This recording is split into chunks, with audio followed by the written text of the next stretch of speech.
in Vrindavan and to follow the footsteps of Praja. But what does it mean to really reach Vrindavan and stay in Vrindavan? One point can be made.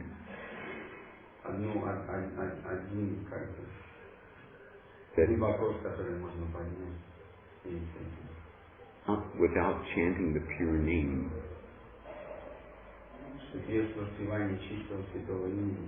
you can hardly expect to be living in Vrindavan outside of Vrindavan. If someone doesn't have a purified attachment to the Dham, or if someone has not realized the Sarup of Krishna in the name, then you can hardly think that you would be carrying within your heart the Sarup of the Dham. Если мы не достигли этой стадии чистого повторения святого имени, если мы не реализовали сварупу Кришны, it's very likely that someone who's not chanting the pure name, in other words, he's chanting a semblance of Nam, so he has a semblance, just like he hasn't had a real pure experience of Nam. So practically all his devotional experiences will be basically semblance.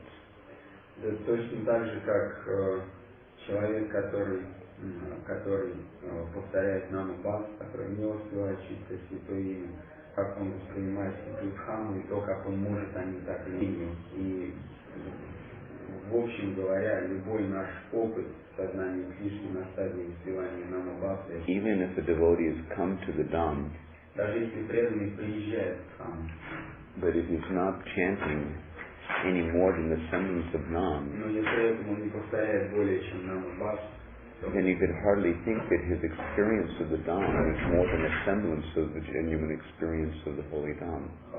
Едва ли можно ожидать, что его опыт от общения со Святой Дхаммой это нечто большее, то есть это какое-то реальное восприятие Святой Дхаммы, это всего-навсего лишь тень. So sometimes we hear how it is that you're supposed to come to Vrindavan, recharge your batteries, so to speak. И очень часто мы слышим такие наставления, что мы должны приезжать во Вриндаван, чтобы подзарядить свои духовные батареи. And then leave the Dham to bring the Dham atmosphere for the benefit of others. И уезжать из Дхаммы, чтобы уводить из Дхаммы атмосферу и настроение Дхаммы. You know, that wherever a devotee goes in this chanting holy name, or engaging in devotional service, that the Dham's atmosphere is recreated for the benefit of others. Когда вы преданный, предполагается, что когда вы преданный не отправился, он ведет с собой настроение и атмосферу Дхаммы и распространяет ее. Так или иначе, во всем в своей проповеди или в любых каких-то вектах преданного служения, которые преданные выполняют, он всем этим привносит как бы настроение Святой Дхаммы туда. But it may not be so realistic or healthy for us to be so presumptuous as to think or imagine that we're actually qualified to take the Dham with us wherever we go if we're not chanting the pure name. Но нам не стоит быть настолько уж сильно самоуверенными и так уж сильно претендовать на то, что мы не воспевая чистое святое имя, действительно квалифицированы так или иначе перемещать, где бы то ни было, водить с собой атмосферу.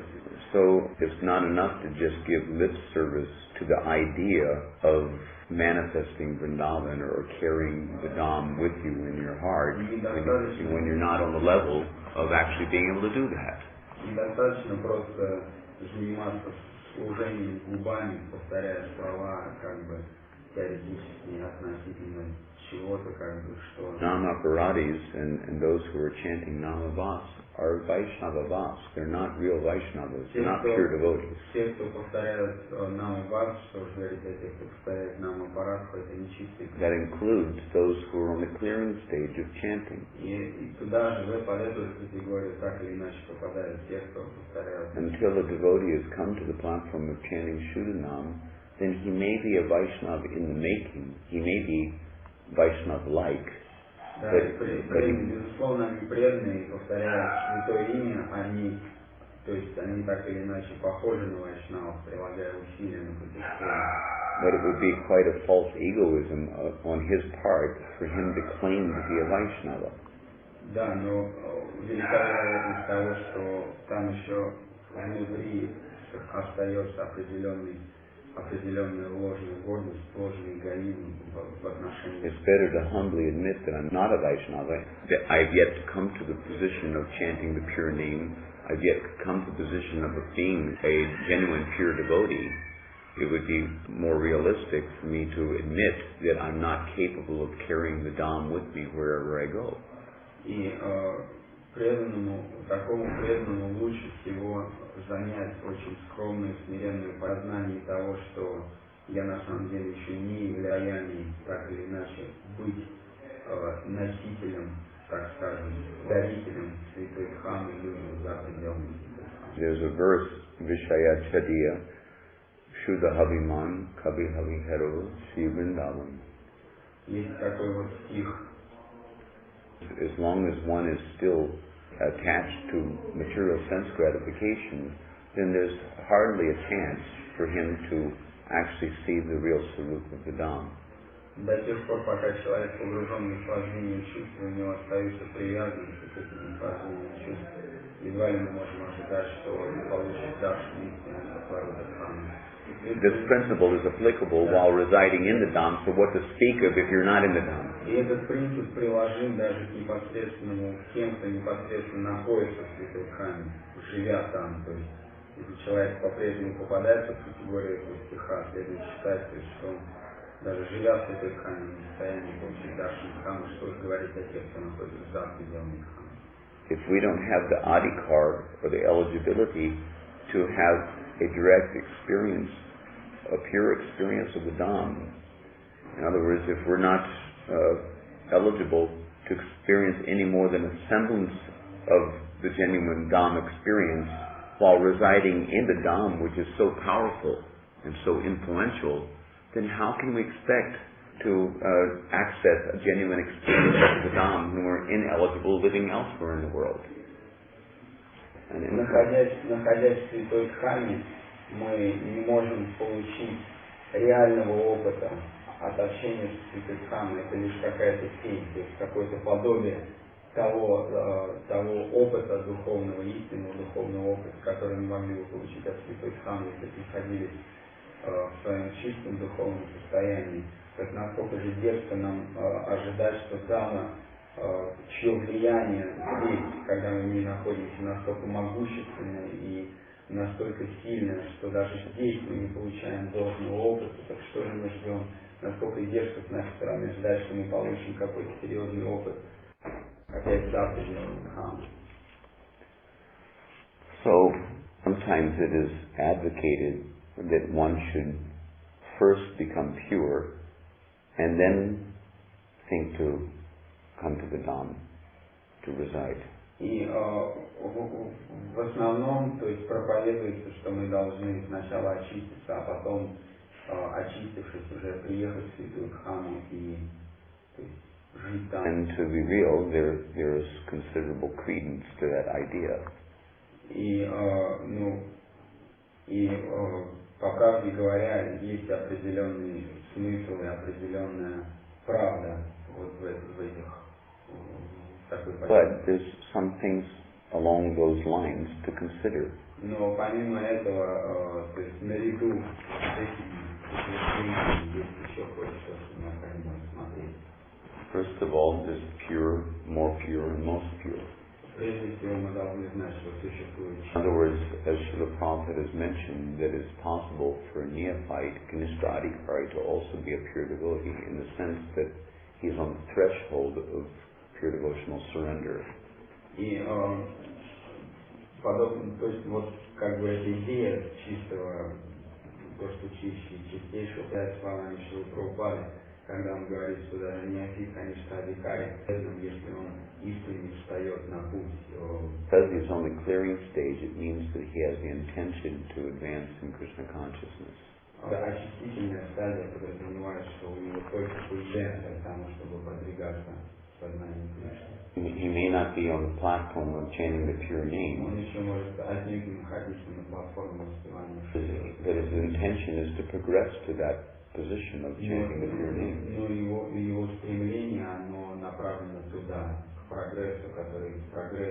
So in that sense, it appears to me that those who are on the clearing stage certainly have more eligibility in the matter of accessing the Dham's favorable influences than those who are on the aparad platform.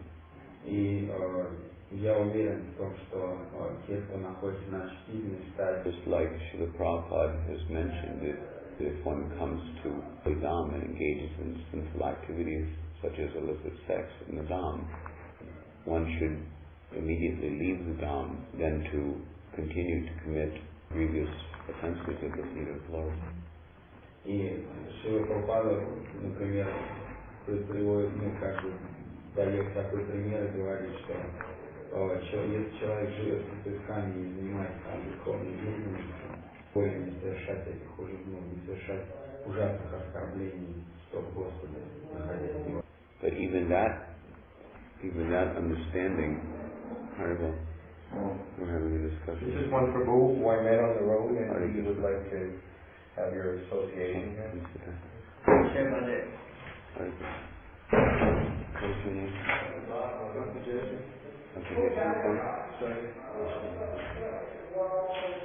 We're discussing a question about the validity of taking up residence in the Dham. We can reiterate. I'll try to give it in a gist what we've previously discussed, and that is that you can hardly expect, if you're not chanting the pure name and actually maintaining the position as a pure devotee. In other words, if you're on the clearing stage or if you're on the offensive stage, you can hardly expect to have the adhikar or the eligibility, the qualification to take the Dham with you wherever you go in the world. If you can't even take Nam, how are you going to take Dham? So if the Dham goes with someone who has Krishna in his heart, because wherever Krishna is, Krishna's Dham is also there. But if he has a semblance of Nam, then he's not having Krishna. He's having a semblance of Krishna. So he may have the semblance of the Dham experience to remember, even if he's come to the Dham. But if he hasn't purely experienced what the Dham is while he's in the Dham, then you can hardly expect that he can take a real experience with him wherever he goes. But rather, he'll take something with him, but it may be the semblance of what the Dham's experience is actually all about, wherever he goes. And then the next point was that sometimes it is suggested that one should purify himself. In other words, he should be pure before he should dare to come to the Dham. So I'm making the point that there's pure, purer, and purest. Pure can also mean that you're in the purifying process. Purifying process means that you're on the clearing stage of chanting. You're not chanting the pure name. Or even though you're chanting Namabhas, even though you're still considered as Vaishnavabhas, and even though you won't be eligible to have any more than an Abhas experience of what the Dham is, still you have more eligibility to approach the Dham to gain the benefit of residing in the Dham than those who are committing offenses against the holy name of the Lord by committing sinful activities on the strength of chanting or whatever. And then I made a point that Srila Prabhupada has instructed in one purport that if someone is committing sinful activities in the Dham, particularly committing illicit sex in the Dham, then he should immediately leave the Dham than to continue to commit grievous offenses at the lotus feet of the Lord. But then I was going to make a side point concerning that. We're up to where we are in our conversation now. That first of all, Srila Prabhupada has mentioned that in one purport, but in another place, in terms of his instructions that he gave to one Bhakta Richard, who happened to be residing at where Prabhupada called as Narakund, instead of Radhakund, Prabhupada advised him that he should never leave the Dham. И вот продолжение вот этой идеи Шрила Прабхупады относительно того, что в другом месте, например, Шрила Прабхупады, есть свидетельство Бхакти Ричард, который жил как раз на такой Наракакунте. From reading various scriptures, it seems that there may certainly be a good reason for Srila Prabhupada instructing like that, even though he was perhaps considered to be an offender in some way or another. I don't know Bhakti Richard, so I don't know his various idiosyncrasies about his person, but even if he was considered as an offender, Prabhupada said that he should continue. Even the offender means he's living in what Prabhupada said, Narakun. Must be doing something wrong somehow. But he is advising him not to leave Vrindavan, but to try to remain here for the rest of his life, live and die in Vrindavan. И вот несмотря на то, что этот Бхакти Ричард, очевидность того, что он так или иначе занимается, там, выгнать его из Святой Дхаммы, Прабхупада отнюдь, он дает ему совет оставаться в Святой Дхамме и не покидать пределы. According to Shastra, it is told that offenses which are committed in the Dham cannot be rectified anywhere else in the world. Согласно шастрам, оскорбления, которые мы совершаем в Святой Дхамме, они не могут быть. It's just like, just to give you the basic idea, that say one day you don't chant your rounds. Просто такой общий простой пример. Представьте, что один день вы не повторяете свои круги в храме. So you're not chanting your rounds means in the Dham that you've missed chanting 16 rounds. То есть не прочитав, не повторив свою джапу, свои 16 кругов в храме, то есть так выглядит in the Dham. Yeah, in the Dham. If you've missed chanting your 16 rounds in the Dham, если вы пропускаете свои 16 кругов в храме, то что это? Then it appears that you've missed chanting your 16 rounds. То есть кажется так, как будто вы просто не прочитали свои 16 кругов. But because the devotional service which is done in the Dham is 1,000 times amplified than devotional service anywhere else in the world, the basic magnitude of what you've missed is equivalent to missing 16,000 rounds anywhere else in the world. So for you to make up for the 16 rounds that you missed in Vrindavan anywhere else in the world would mean that you would have to chant 16,000 rounds to make up for the 16 rounds that you missed in Vrindavan. So what is the likelihood of being able to accomplish that? И, то есть, ну, как бы, на первый взгляд это выглядит так, как будто мы просто не прочитали свой шов, но если принять во внимание тот факт, что любое преданное служение, как бы, тенденцию увеличиваться в 1000 раз, то мы должны, если мы осознаем, что не прочитав свои 16 кругов, мы не повторили в действительности, шринет у нас займет покрыть потом свой должок, который мы здесь. Aside from that, the benefit of living in the Dham is eternal, whereas the reactions to offenses committed in the Dham is temporary. И помимо всего этого, мы не должны забывать о том, что благо, которое мы получаем от жизни в храме, оно вечно без оскорблений, делать в храме, делать в него. Furthermore, one who has the good fortune of dying in the Dham is absolved of all of his offenses to the Dham. И еще дальше, если мы посмотрим, можем принять, кто просто умирает в этой храме, он автоматически очищается. So, even though it's a fact that it's preferable to be pure, to have the fitness to properly get the best advantage from residing in the Dham. Поэтому, разумеется, то есть это факт, что значительно благоприятней так или иначе приехать на постоянное место жительства в Святую Дхамму, уже будучи чистым. In certain respects, it's better to live in the Dham, committing offenses, and at least getting little benefit that one gets by breathing the air, drinking the water. With every step, one gets the benefit of going on Tirtha Yatra to 64 million tirthas in the universe, and so many other benefits are there just by residing in the Dham. At least one who continuously resides in the Dham is constantly engaged in one of the 5 primary Panchanga Bhakti of Dham Bhakti. Even though he may not be, highly elevated in his consciousness, he's still getting so much benefit from, contacting the dust of Braja.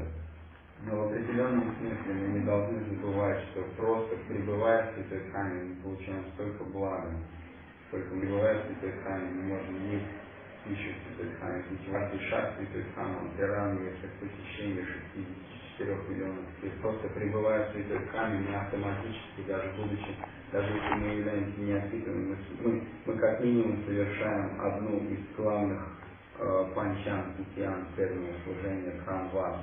Даже будучи не слишком высоко продвинутым, непрерывно совершаем сангу преданного служения.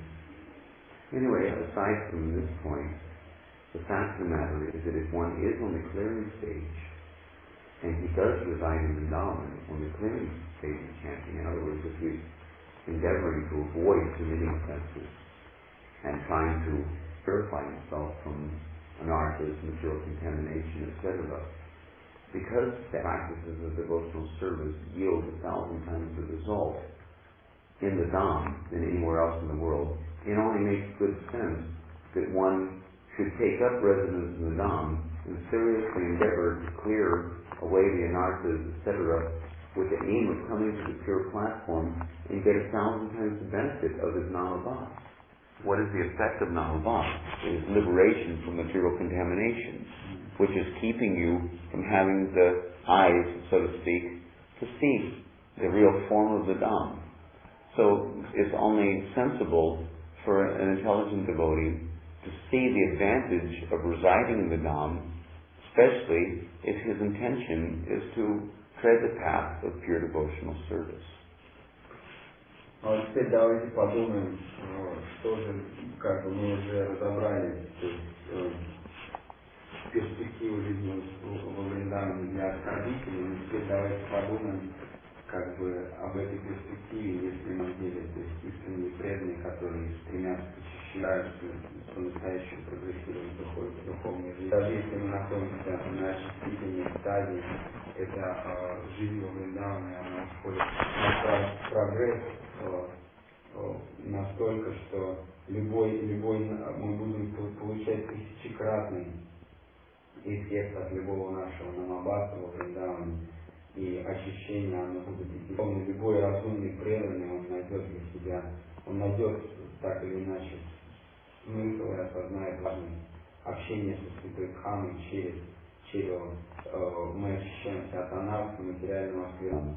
If we take into consideration this point that the devotional service done in the Dham is 1,000 times more effective or beneficial than devotional service done out of the Dham, then it might serve us well to consider that it is a valuable way of expediting our progress to the final perfection. То есть, если мы примем во внимание, должны принять во внимание тот факт, что любое служение во Вриндаване, которое мы получаем, имеет тенденцию увеличиваться, должны так или иначе вот эту перспективу. If chanting, let's say, 1 round is worth chanting 1,000 rounds.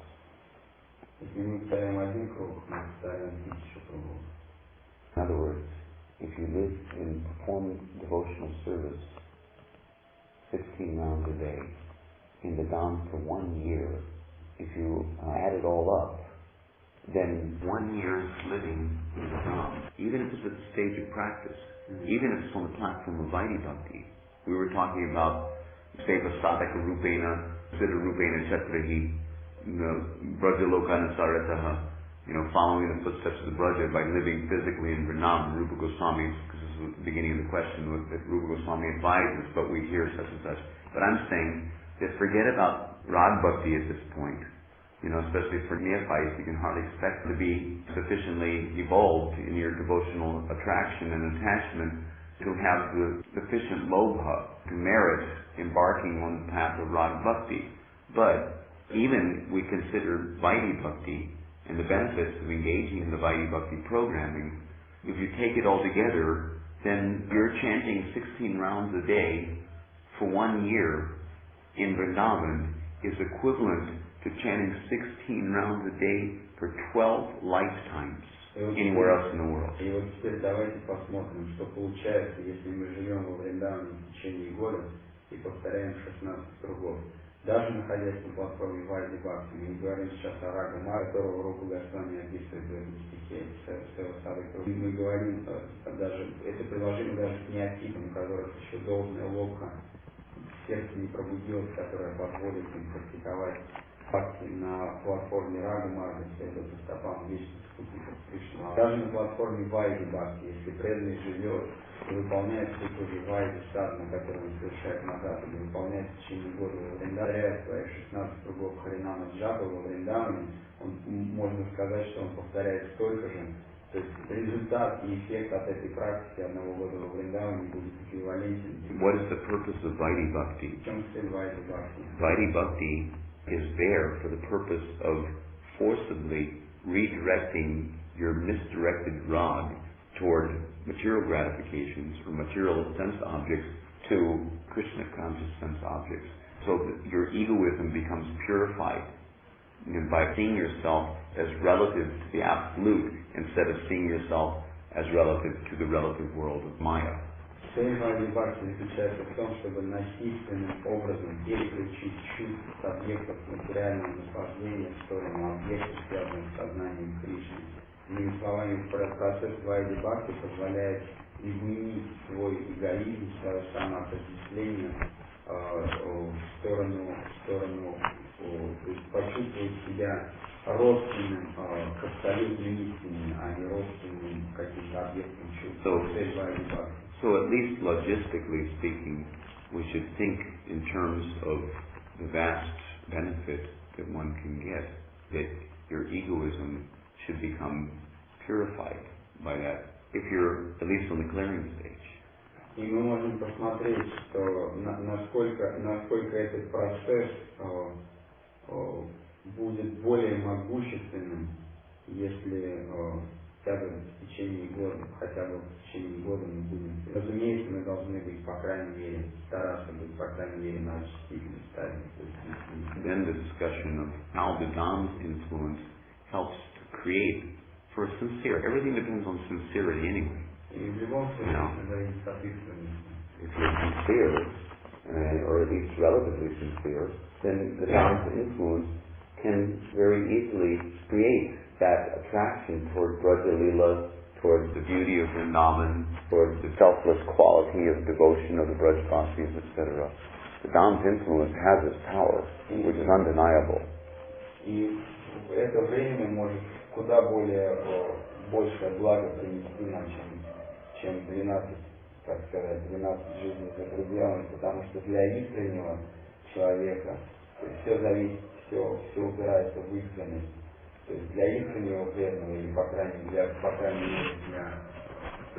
для искренности она как бы по-разному, в разной степени может проявляться настолько нечистой. Но даже для более или менее искреннего преданного, который стремится, дхамма, она может так сильно повлиять на него, что как раз та необходимая искра, которая нам нужна для того, чтобы привлечься к дхамме, то есть мы должны, дхамма, она изменит наше сознание, мы будем привлечены к ней, к Враджа Лиле, к Кришне, к преданным, мы будем вдохновлены настроением преданных. Дхамма есть это могущество, она ужасна все это. The last point, because it's getting late now. Последний шаг. We can maybe have a little more conversation tomorrow. Мы, может быть, завтра можем продолжить. If required. But that is that although one should make every endeavor to avoid committing offenses in the Dham, still one should not be so hung up about the possibility of committing offenses that he doesn't even make any venture to take advantage of it. Venture means endeavor. He doesn't try for it.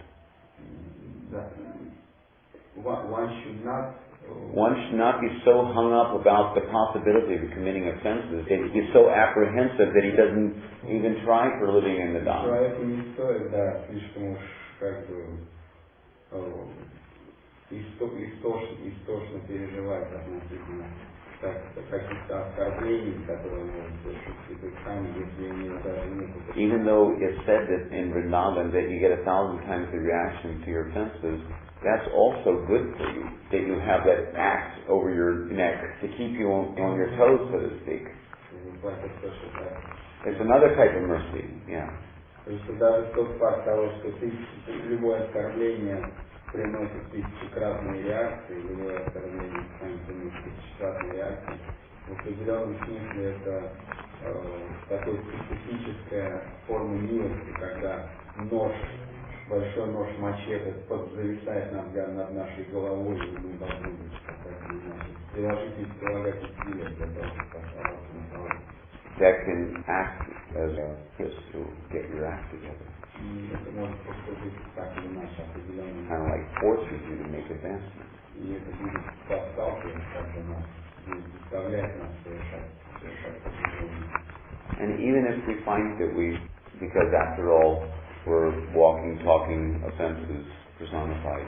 Помимо всего этого, просто-напросто ходящие туда-сюда, болтающие, ходячие оскорбления собственной персоны.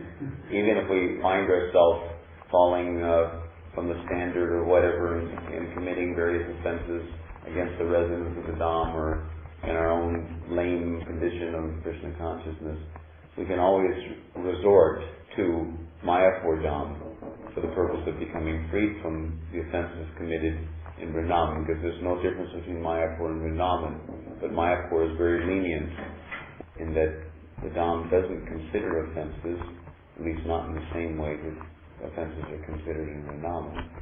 The magnitude of reaction to offenses is 1,000 times less, at least. So, and you also get 1,000 times the benefit of your devotional service here in the same way as Vrindavan. So even if there's some apprehension about living in Vrindavan because you're afraid that you might commit offenses, it's better to have tried to love and lost than to never tried at all, because you can always come to Mayapur and become free from your actions of offenses committed in Vrindavan.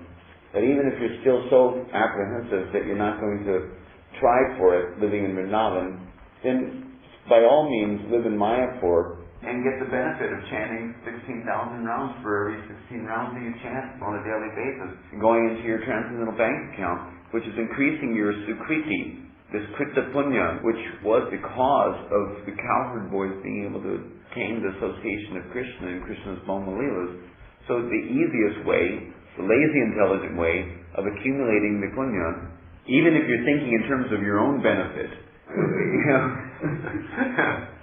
is to accumulate it by taking the elevator instead of running the treadmill practically out in the material world, trying to advance in Krishna consciousness inch by inch. Why not take leaps and bounds by doing the same minimal devotional service in the Dham and get the Krita Punya quickly, 12 lifetimes worth per year by living in the Dham? What's wrong with that idea? After all, are we trying to advance in Krishna consciousness? Are we trying to get prema for our own benefit? Or are we trying to get prema for the pleasure of Krishna? In other words, to assist the devotees of Lord Chaitanya, to assist not only external affairs for the benefit of others in terms of saving falling conditioned souls, but there's also a consideration of the benefit of others in relationship to the eternal associates of Krishna. If we're going back to Godhead for their benefit. By doing it for their benefit, we're automatically benefited. So like that, one can get to all the benefit and even more in certain respects by residing in Mayapur Dham that one could expect to gain by living in Vrindavan.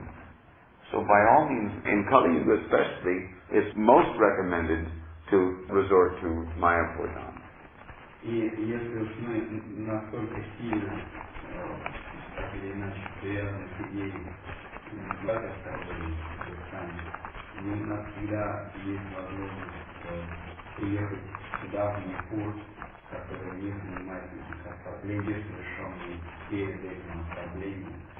И если мы по-прежнему имеем тенденцию совершать оскорбления во Вриндаване, тогда мы вообще должны поселиться в Майпуре, который не принимает оскорбления, так как их принимает Вриндаван, то есть какая-то тысячекратное благо мы по-прежнему получаем, стараясь здесь.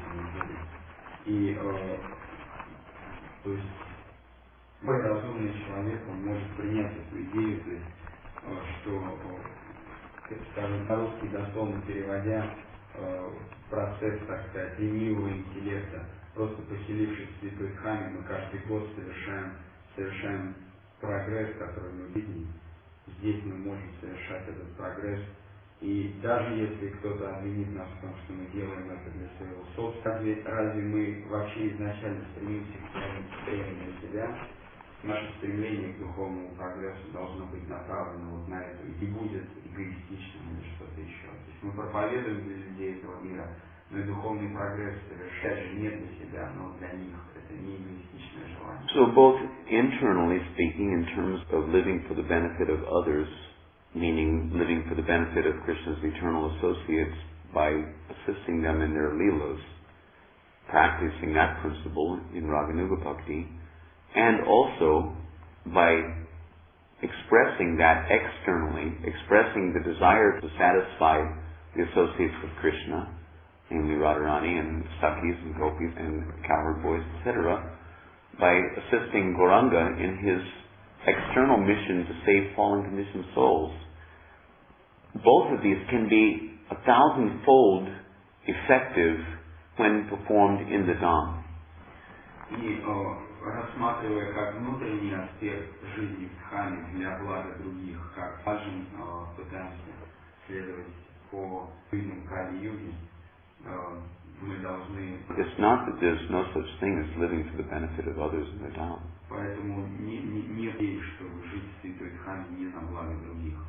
In Chaitanya Charitamrita, in one purport, Prabhupada says that higher than living in Vrindavan, higher than living in the Dham for one's own personal benefit, is to leave the Dham for the benefit of others. В одном комментарии читаем Чайтанья Прабхупады, покинуть Вриндаван ради блага других, она гораздо выше идеи, чем жить во Вриндаване ради... It stands to reason that if devotional service done in the Dham has 1,000-fold the effect, then living in the Dham for the benefit of others is going to have 1,000-fold the effect than leaving the Dham for the benefit of others.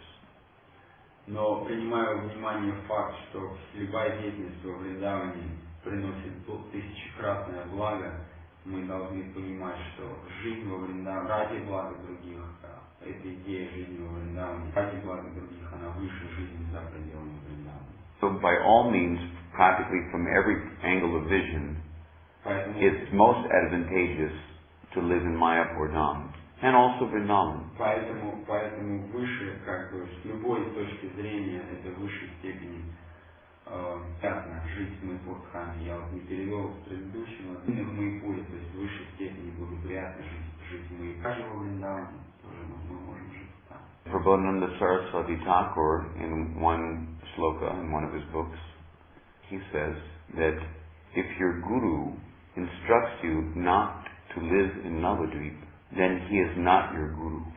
В одной из своих шлок Прабодхананда Сарасвати Прабhu, он говорит, что если... In the next sloka, he says that living in Navadvip in of itself constitutes the satisfaction of guru. А в следующей шлоке он говорит, что просто жизнь в Навадвипе, она рассматривается уже как полное удовлетворение гуру. So anyway, you've heard what is Aindra's opinion about the whole question. Вот вы услышали теперь мнение Айндры относительно всего этого. And I think if you have any intelligence at all, you should be able to draw a conclusion. И если у вас есть хоть какой-то разум, вы должны быть способны определенно, со здравым смыслом вынести какой-то вывод для себя из всего этого.